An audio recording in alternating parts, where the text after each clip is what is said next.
Hi there, friends. Welcome to episode 63 of Knit Talk with a Tech Editor. I'm Megan of the Unapologetic Knitter, and I'm a tech editor.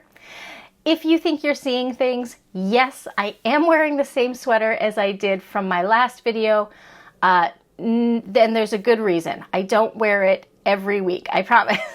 But there's two reasons I'm wearing the sweater today. One is for a practical reference, and the second is because I'm really tired and I didn't have a lot of bandwidth to put any thought into anything else.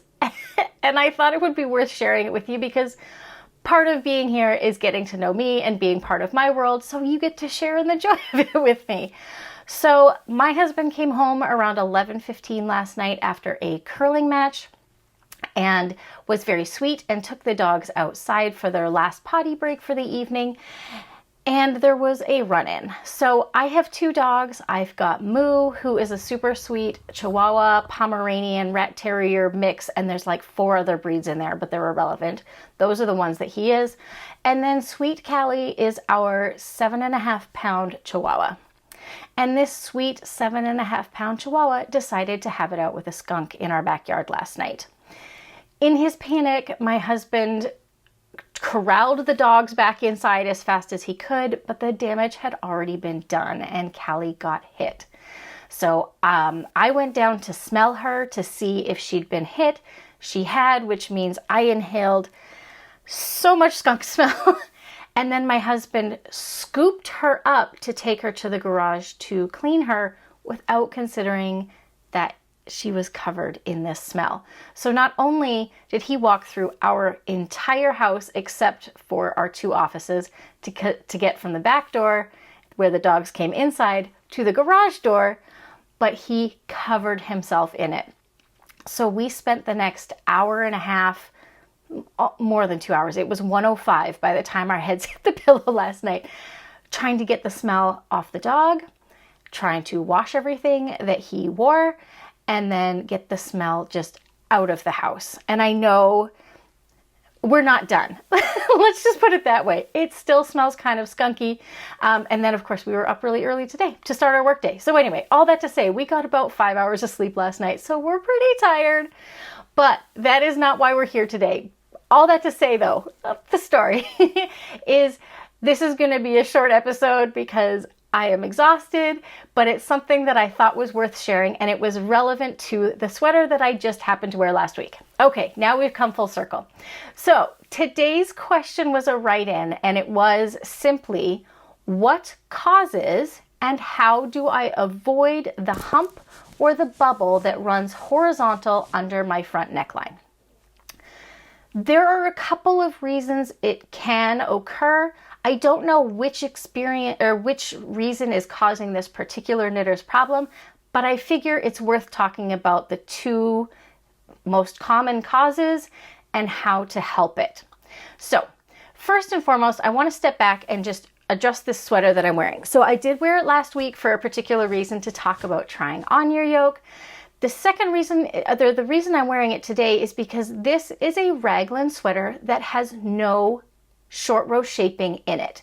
Meaning, when we cast on this collar edge, we did not add any shaping, so this neckline is the same height as the neckline in the back of my neck. There's no tilt forward in the sweater. So as I wear it, it may start to creep backwards, and I'm going to exaggerate it for you so you can see it. Okay, so you can see I now have this hump right in the front. There's 2 reasons this happens. One is that there's no short row shaping. And as we've discussed in previous episodes, the front center length of our body is longer than the back center length of our body. So when you knit a garment that is exactly the same length in the front as it is in the back, this has a higher likelihood of occurring. Because our back is longer, the garment sort of slides backwards to accommodate that length so that our hemline lays flat, and we get this pucker because our neck stops the garment from going backwards.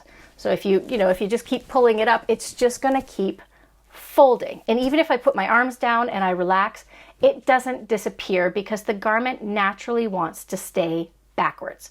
So I can zhuzh it forward, and it will lay flat. This is not the case for everybody's anatomy though.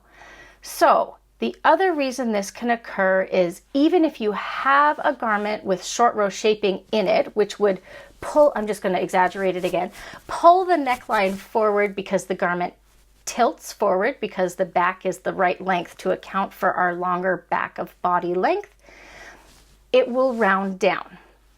Now, if the garment that this person has knit has short row shaping in it and they are still getting the bump, it's likely because they have a bit of a forward angled neck. Everybody is different, and I hope I'm not speaking out of turn when I say that each body is different, and having a forward neck is just anatomy. It's not anything the person has done wrong. It's just that their neck sits farther forward. So the more forward your neck sits, the more likelihood there is for fabric to gather. So if you have got a garment with, look at me adjusting it again, with short row shaping and you are still experiencing that bump or bubble, you may have a larger disparity between your back length because of a curve with your forward neck or an actual hump in your upper back. Again, just anatomy, it happens.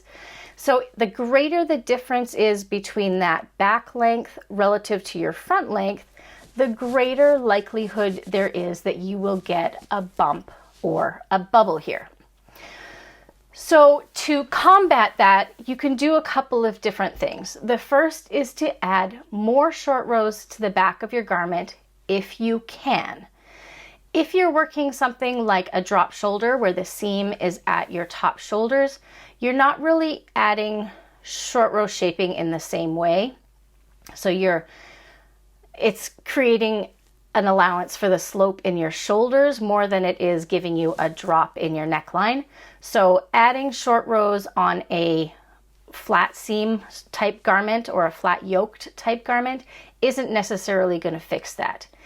If you are working a circular yoke, like a raglan like this, or an actual circular yoke where the shaping goes in rings, sometimes you can add a little bit more short row shaping to accommodate the back length. But as we know from one of my previous videos, there's only so much short row shaping can do in a garment. The circumference of the collar can only have so much short row shaping added to it to allow it to drop forward to help avoid that bubble. I'll put a link in the description below to my video that talks about what you can and can't do with short row shaping. The other thing you can consider is modifying the shape of your neckline. You work the shaping by increasing along a neckline edge. So essentially you start the top of your garment flat and add your scoop neck with shaping and then join in the round and continue out. And what that does is avoids the use of short rows, but also allows you to more fully customize the depth of the yoke, or pardon me, the neckline edge that you're trying to create. I hope that helps answer the question. Essentially what you're coming up against is a fabric that wants to ride back but can't because of where it impacts your body. You can use short rows to try and change that, or you can adjust the shape of your neckline entirely. You may want to avoid boat neck sweaters or funnel neck sweaters. I know that they're pretty trendy. I don't even want to say trendy. They're a classic silhouette. They're beautiful and they're easy to make because there's really no shaping. But both of those garments are built to be straight across. There's no scoop. There's no amount of short rows that you can add to that is going to change the tilt of it. So you may find that you do constantly get that bubble. I have a commercially purchased funnel neck sweater that I wear from time to time, and I constantly have that bubbling effect because the sweater has no shaping in the front. It is straight across, and it's just kind of the natural way of the fabric. It wants to go back, but it can't because it's running into your neck. So I hope that helps. I do feel a little bit like this episode was stumbling because I'm so tired, and I apologize. I work very hard every time I create a video to give you information that will be really useful in understanding the construction of whatever project you're working on. So we'll call this an anomaly that I'm so tired, and I hope you'll forgive me for it. With all of that said, though, in 2 weeks, we are absolutely 100% going to have the video that talks about using compound raglan shaping for broad shoulders. I know a lot of folks have been waiting for this one and are excited for it. And now that my online course that happened on Valentine's Day is done, I have a little bit more time. And we will scour the backyard for skunks before the night I record that episode. Thank you so much for spending your time with me this week. I hope you got a little bit of information out of today's ramblings. Have a great rest of your week, and as always, happy knitting.